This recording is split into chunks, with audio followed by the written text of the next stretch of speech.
Magandang araw ulit mga kabalen. Ako po ulit si Tambay Kapampangan na makikiusap na i-share natin ang video na ito, sa mga taong may magagawang aksyon sa magiging pakiusap ko sa video na ito, Magalang, Arayat, Bulaon, San Fernando, Calulot, Dolores, at mga bayan ng San Fernando. Sa ngayon talagang napakarami na pong motorista sa bayan ng Pampanga, lalo na yung mga nakamotor, mga empleyado, student, at normal na mamamayan ng Pampanga, na gumagamit ng motor. Alam naman natin na marami nang natalang aksidente ng motor dito sa Pampanga, at posibleng meron pang mangyayari, na sana wag naman po.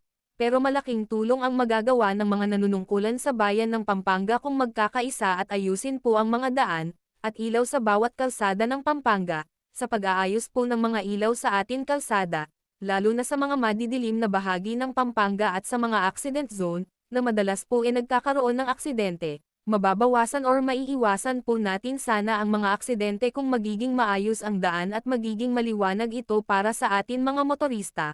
Alam ko po itong hiling ko medyo may kabigatan, pero kung mabibigyan ng pansin po ang video na ito, ay marami tayong buhay na maiiwas sa aksidente, lalo na ang mga bata po.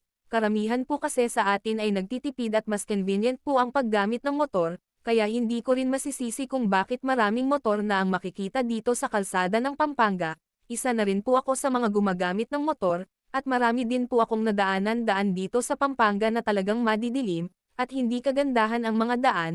Alam ko pong hindi instant ang aking request, pero kung uumpisahan natin ngayon at sa taon 2026, ay marami po ang ibabawas ng mga aksidente sa Pampanga.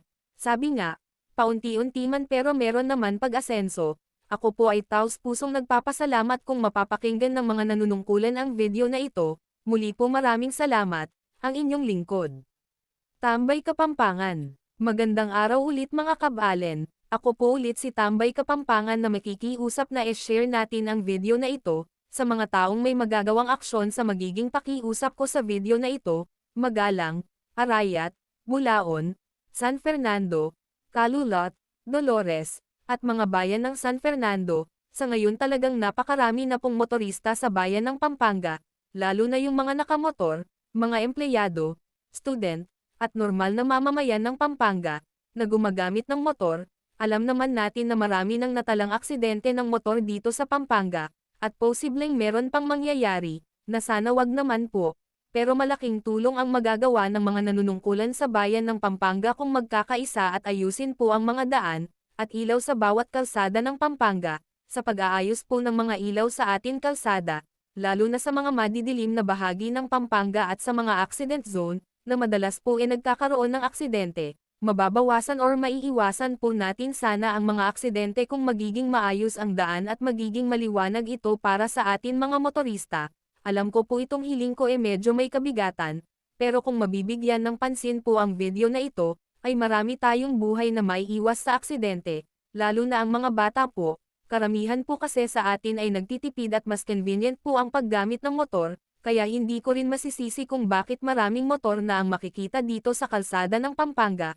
Isa na rin po ako sa mga gumagamit ng motor, at marami din po akong nadaanan-daan dito sa Pampanga na talagang madidilim, at hindi kagandahan ang mga daan. Alam ko pong hindi instant ang aking request, pero kung uumpisahan natin ngayon at sa taon 2026, ay marami po ang ibabawas ng mga aksidente sa Pampanga. Sabi nga, paunti-unti man pero meron naman pag-asenso. Ako po ay taos-pusong nagpapasalamat kung mapapakinggan ng mga nanunungkulan ang video na ito. Muli po maraming salamat, ang inyong lingkod. Tambay Kapampangan.